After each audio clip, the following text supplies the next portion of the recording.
Funding for Utah Insight is made possible by viewers like you. Thank you. Coming up on Utah Insight, Utah's electrifying journey. Internal combustion engines have been around for over 100 years. This is a way of moving forward. We dive into the charged atmosphere of the electric vehicle revolution.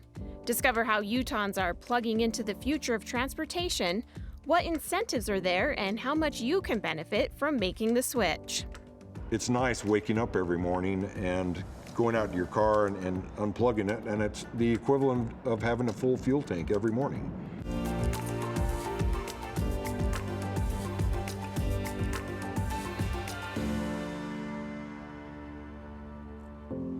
Welcome to Utah Insight. I'm Rayanne Christensen. Electric vehicles, or EVs, are becoming a popular choice if you're trying to lessen your carbon footprint from driving, get into some cool new tech, and help cut down on transportation emissions. Taking a look at how many Utahns have already made this switch, there were 28,000 electric vehicles registered in 2022 in the Beehive State, and that's up from 2,500 in 2016. As of April 2022, Utah is the 9th state for the highest number of registered vehicles. And joining us in the studio tonight, we have Kelby Gopal, a senior associate in electrification for Utah Clean Energy, Bartley Matthews, Director of Electrified Transportation Planning with Aspire Research Center, and Tammy Bostic, Executive Director with Utah Clean Cities. Thank you all so much for being here to discuss this topic with us. Kelby, I want to start with you. Electric vehicles are touted for their potential reduction in carbon footprints. How significant do you think the environmental impact is for Utah switching over? I'd say very significant. When we think about what's happening in Utah, and especially along the Wasatch Front with our air quality problems. I mean, we've all seen it, we've smelt it, sometimes you can actually taste it. Transportation is about half of that problem. So switching to electric vehicles, they have zero tailpipe. So we're not emitting any particulate matter or any of that icky stuff into the air. So it's a really important solution in the options that we have available to us to address the air quality issues here locally. Bartley, Utah is the 9th state for the highest number of registered electric vehicles. What role do you think the state policies and incentives have played in the adoption of these electric vehicles, and do you think the state should be doing more? I think, isn't that an incredible statistic? And what it is it's market driven here in the state. People in the state of Utah are seeing the benefits of electrified transportation, and they're choosing it. There have been some state incentives out there and federal incentives that have helped it. But I think the state has taken a nice balanced approach to be able to help it get on its way, but then let the market drive it. And people are seeing the benefit of it, and they're choosing electrification. And Tammy, what do you think as far as, we've heard revenue from gas taxes are shrinking as more EVs are sold, and that's a tax that Utah has long depended on. So do you think that is pushing people away from getting EVs? Gosh, no, not at all. And just like Kelby and Bartley said, and your statistics indicate, it is market driven, and people are looking at the incredible advantages of having electric vehicles, not only personal vehicles, but also increasingly for fleet vehicles. You're seeing delivery vans. Yesterday I saw a Walmart van cruise by electric, we say our Amazon. So there's very little maintenance. And so we have to pay for our roads, right? So, that has not proven to be a disadvantage. And then with us not being a ZEV state, a zero emission state, it's incredible to see, again, that Utah is in the top 10 states without a whole lot of incentives from the state, and they're still choosing to go electric. That's great. According to the Division of Air Quality in a 2022 report, mobile sources are the greatest source of emissions along the Wasatch Front. That includes cars, semi-trucks, trains, buses, and airplanes. On-road mobile sources produce about 39% of the yearly man-made pollution, and while heavy-duty diesels account for only 7.5% of the vehicle miles traveled, they produce over 30% of that mobile source pollution. Take a listen to a question from a student from Cottonwood High School. Hi, my name is Katie Neal, and my question is Salt Lake County looking to make public transportation or government vehicles fully electric? And I want to give you guys a chance to respond to that. And I know you don't work with Salt Lake County, but do you think this is a way that we should go, Bartley, to all of the state and Absolutely, county? absolutely. It's a wonderful question, and we are working toward it. And at the Aspire Center, which is at Utah State University, we received an appropriation from the legislature to lead out on a planning process for the electrification of transportation in the state. And it's looking at all the opportunities we can bring to make sure that the infrastructure is there so that we can have this transition in the future, because we know it's critical for the air quality. And just as you mentioned, the heavy-duty freight and truck traffic, right? And those opportunities are that low-hanging fruit. The Aspire Center is working on several projects that are ready to deploy on that can demonstrate how we can electrify that and clean the air. So yes, we are actively working on that and planning that and bringing in as many voices in the state to help us with that plan. And Tammy, the diesel vehicles produce over 30%, like we just mentioned. How do we change this? Because that's a lot. It is a lot, and that's why Utah Clean Cities has worked with fleet programs for over 30 years now. And because if we can take that and shift that, especially with an organized system such as a fleet, it really makes a difference. And the students' question about Salt Lake County, which is the largest county in the state, it's a very great question, like Bartley said. And we do see incredible leadership moving our vehicles to electric. So if you look at the Salt Lake Environmental Health Department, almost all of their non-hazmat vehicles, they're all electric. So they have one of the largest workplace charging programs that we helped them install about 5 years ago, and all of their vehicles are electric vehicles. And we see Salt Lake City doing the same thing, their parking enforcement vehicles. So increasingly, we're seeing fleets shift, and the leadership is coming from Salt Lake County. So that student can be reassured that there's good leadership. That's great. In a move towards sustainability, Zion National Park has introduced a fleet of 5 new electric shuttles, transitioning from propane to zero-emission buses. The shuttles are part of a broader plan funded by a $33 million U.S. Department of Transportation grant aimed to preserve the park's natural beauty while managing a surge in visitor numbers, which nearly doubled over 2 decades.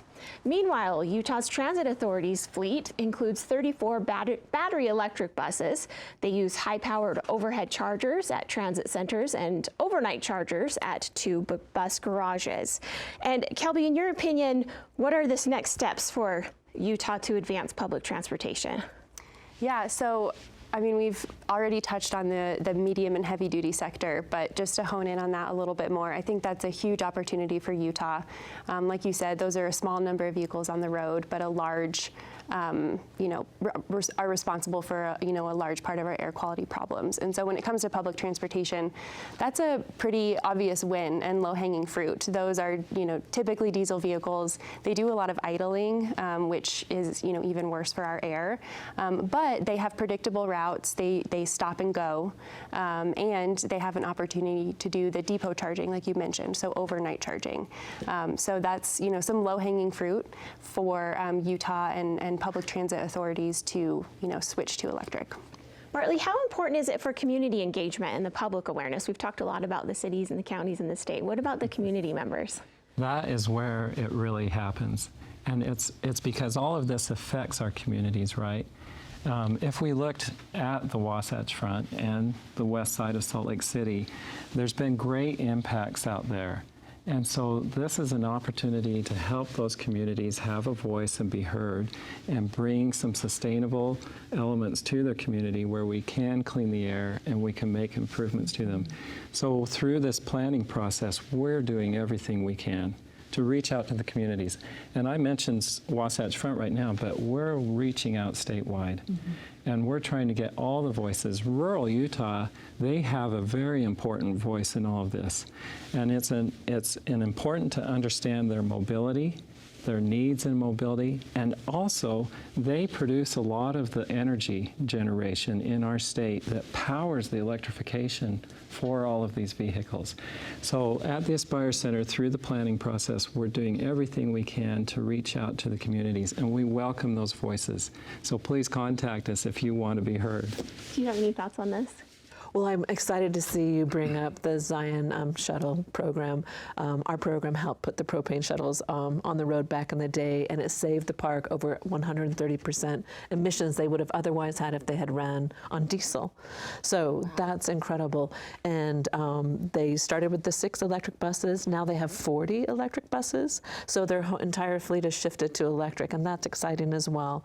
And it's also the largest national park fleet in the nation. That's incredible. Yeah, so Zion Park is leading out. I mean, and they have great leadership, and they're committed to using electric, and increasingly they're also interested in hydrogen fuel cell.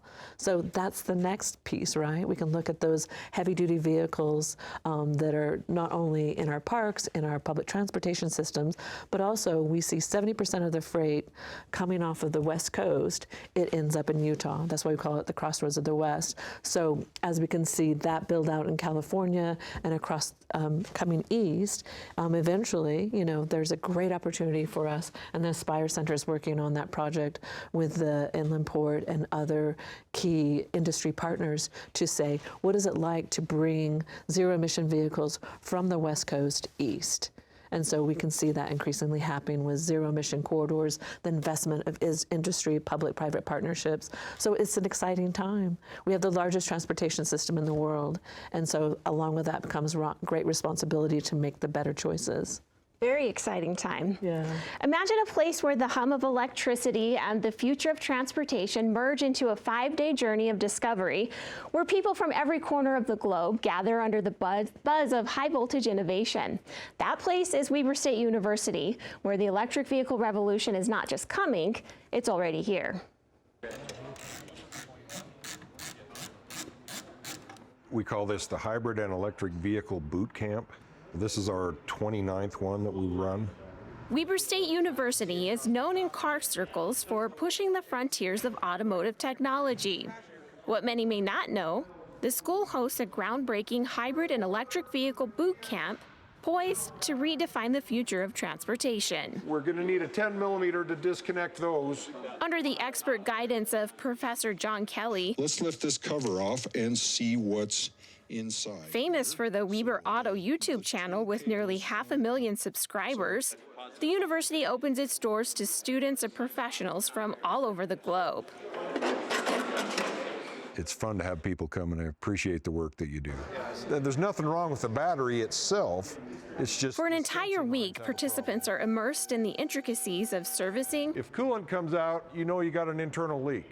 We never want. diagnosing, and repairing a vast array of electric and hybrid vehicles. There's very few places that have the vehicles and the tools and equipment that we have here. Current sensor, interlock circuit. So coming here to gain more knowledge on it and take that information we learned from here to implement into our programs. Kurt Garbrecht from Wisconsin is a diesel tech instructor and emphasizes the importance of this training and why he chooses Weber State. Probably one of the most advanced right now, and as what we can find, our industry, our diesel industry, is not really allowing us to get any of that training. The demand for skilled EV technicians is on the rise, yet the number of available positions far exceeds the number of trained students. When you take this bolt out, this is supposedly the low spot of the battery. A lot of people are afraid of this technology. It's like, oh, this has 400 volts through it. I don't want to touch it. I'm afraid of touching it. When in all reality, it's not that different. It's not even that much more dangerous. It's just you have to follow the necessary service steps to disable the high voltage system when you're working on it. And then it's no different than working on a gas vehicle at the end of the day. Weber State's efforts are being noticed internationally, with attendees like Anthony Bonanno from the Australian Motor Traders Association. Electric cars are becoming more relevant now, more popular. To provide a better service and create more knowledge, I've come here to work with Professor Kelly so I can take the extended knowledge back to Australia and use it with our people. With each boot camp, another batch of skilled technicians is ready to plug into the electric revolution, driving the industry towards a more sustainable and exciting tomorrow. The best reward is when I can see my students learn something. I can see, the light turn on, that they grasp some technical concept that they didn't understand before. No matter what the topic is I'm teaching, if I can see that, then it's worthwhile. I've had a lot of people reach out and say they've had reservations about buying hybrid or electric vehicles because they have a hard time getting them serviced and fixed. How important, Bartley, is it for these EV camps like Professor Kelly holds? This is so exciting, what they are doing at Weber State University. And it's part of this whole plan for electrification is that we develop a workforce here in the state of Utah, that the technology is innovated here in Utah, that it's homed here in Utah, and it's spreading abroad. And so what they're doing is so critical and important. We're working toward developing those relationships with all of our technical schools and our systems of higher education, all the universities, et cetera, to bring those training opportunities. We're also working with like the AFL-CIO as well, and to make sure that these individuals have training opportunities, that they know these things, and they can help us build this out and keep it maintained and running well. It's a wonderful opportunity for our state. A great program for sure. Yes. And Kelby, how do you think this is affecting the business industry as far as these boot camps? Yeah, so I mean, as with any transition to a new technology, which this is a huge transition in a lot of big ways, we're going to experience bumps in the road. And I think one thing that sometimes gets overlooked with big technology transitions is the workforce element. And that has a direct impact on businesses. That has a direct impact on fleets who have, a ton of vehicles and need them to be serviced. And so as folks are trained at these camps, as they become experts, that's filling, a need in the workforce, and it's supporting businesses to be able to transition to electric with a lot more competence and a lot more security that they're not going to, get themselves into trouble or get stranded somewhere, and that they have the support and the infrastructure that they need for maintenance of their vehicles. And I heard one of the interviewees in there say that they can't find training in their industry as far as the diesel industry goes. Tammy, what are your thoughts on that? That was a little shocking. Yeah. So the average fleet manager is 55. We do have a shortage of trained mechanics for diesel mechanics.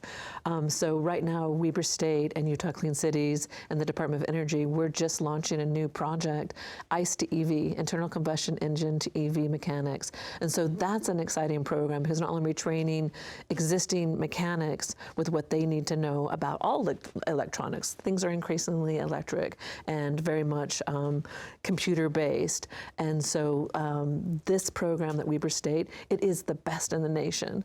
And that's not an overstatement. So when you see people coming from all around the world, they're coming across the nation to go to Weber State because they have such an outstanding program. So we're really lucky to have that in our backyard. And then when you look at, for example, Salt Lake School District, they have been adopting electric buses, and their goal is to have a complete electric bus fleet. So, and again, those, while maintenance for electric vehicles is different than diesels, there's still maintenance to them, and there's still things that fleet managers have to figure out. What that program teaches is that how do you be a fleet manager with whatever fleet you're working with, but increasingly, how does it become electric, right? So Weber State, I mean, I can't say enough good things about them. And with all of us working together, I mean, Aspire, UTA, all of our fleets, Zion Park is going to send some of their mechanics up. So it's really great that Utah's so innovative. And we did see some representatives from UTA at that training camp when we were there. Yep, so it's great exactly that we have this right in our backyard. Yes, we're so fortunate. Yes. Range anxiety is the fear that an EV will run out of battery power before reaching a charging station or destination. Efforts are underway to address and prevent this issue. One example is Charge West, an initiative by Intermountain West states to build up electric vehicle corridors. This project focuses on developing infrastructure in rural gateway communities. State and national parks, monuments, recreation areas, and scenic byways. UDOT is also expanding Utah's electric vehicle fast charging network with 15 new sites funded through NEVI, the National Electric Vehicle Infrastructure Program. UDOT says these new sites will double Utah's electric vehicle fast charging network and make it easier for Utahns in electric vehicles to travel anywhere along Utah's interstates. Kelby, I know that a lot of people do have that fear, and how can you address this issue with these people? I know that we have a couple of things that are going on, like we just mentioned, but put people's minds at ease. Yeah, of course. So, I mean, I had range anxiety when I first transitioned to an electric vehicle. It's a common barrier and it's a common concern. I will say I think it's becoming increasingly less of a barrier and less of a concern as charging infrastructure is expanded, like the examples that you gave. Also, you know, battery technology is changing, you know, rapidly right before our very eyes. We're seeing cars, electric vehicles with bigger batteries and longer ranges, which really takes the concern out when you've got a little bit of extra wiggle room with where you're driving. I will say that most folks who drive electric vehicles charge at home. It's around 80%.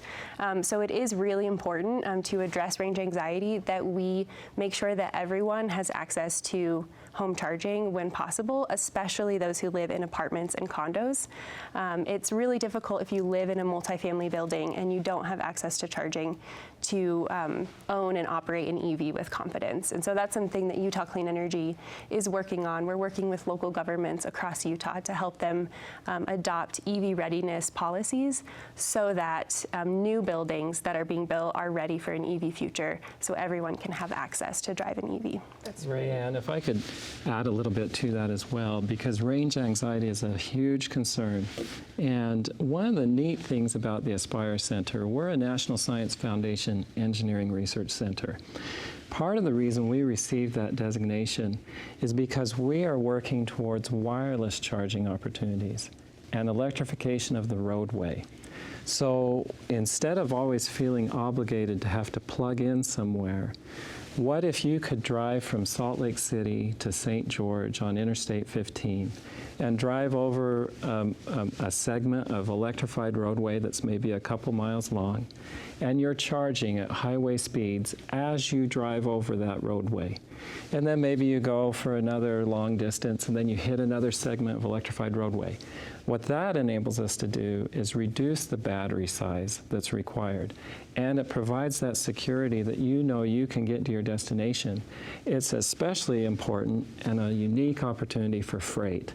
So when we talk about zero-emission freight opportunities, if we could have all these semi-trucks electrified, able to charge as they're driving down the highway, that's a game changer. That's how we scale the electrification of transportation. That's incredible. That's kind of a little mind-boggling to like think about that. But you know what's fun about it is if you come up to Utah State University, to our center on the Innovation Campus in Logan, we have a test track up there where you can see it in action. And this summer, we're going to deploy another 1/4 mile of electrified roadway at the Utah Inland Port, where a demonstration will continue there. So people will be able to see this in action starting later this summer out at the Inland Port. Incredible. And we did ask you on social media, would you consider purchasing an electric vehicle? What excites you about electric vehicles, and what reservations do you have? Another common theme here we've heard, Ellen Mitchell says, expense is #1 in my mind. So what are your guys' thoughts on that? Because that is very true. You know, they are very expensive. What would you say, Tammy? Interesting enough, I was just in DC in February, and it was stated that they are on parity. I mean, their electric vehicles, for the most part, are the same cost today as a non-electric vehicle or a hybrid vehicle. So that's exciting. And also, I mean, the range of the battery is increasing, and so that we like to say we're building range confidence. So like with the Charge West program that you had mentioned, and the investments with the NEVI plan, which is $35 million of making fast chargers along corridors. The Charge West program pulls that into scenic byways, rural communities, heavy use roads that are just not along interstates. So the cost is similar right now, so we can see that, so people can make that equal choice. It's like, wow, I can choose this car, or I can choose an internal combustion car. So when you know and you increasingly have more range with an electric, that's really going to shift it, right? And again, the parity's there. So we're seeing that the cars are about the same price, including. And that's the cost of the vehicle. And then if you're looking at the fuel, how you're fueling it, paying for the electricity is much less expensive than purchasing gas or diesel. And Utah has some of the lowest electric prices in the nation. So again, I mean, I love the concept of that we're looking at zero emissions. If we can say that they're equal and that there's ubiquitous charging wherever you go, and you're charging in roadways, you know, those kinds of things are just, it's going to be that shifts it. Okay, and Kelly, do you have a quick thought? Yeah, definitely. So in addition to what they've said, there's also some great incentives available. There's a federal tax credit for new EVs and a federal tax credit for used EVs, which is the used EV piece is a brand new thing. And as more used EVs are available and more folks take advantage of that tax credit, EVs have become less of a luxury item, which they've been seen as in the past, and something that's a lot more accessible for sort of the average person to get excited about. Okay, and we are out of time already. This went by so fast. I thank you guys so much for being here. Really important topic to discuss. Next time on Utah Insight, treating dementia with dignity, how we can help Utahns with dementia get the care they need and support their caregivers. And we want to hear from you. You can share your thoughts using the methods that you see on your screen, social media, email, or you can call in. Thank you so much for watching Utah Insight, and we're going to see you back here next week.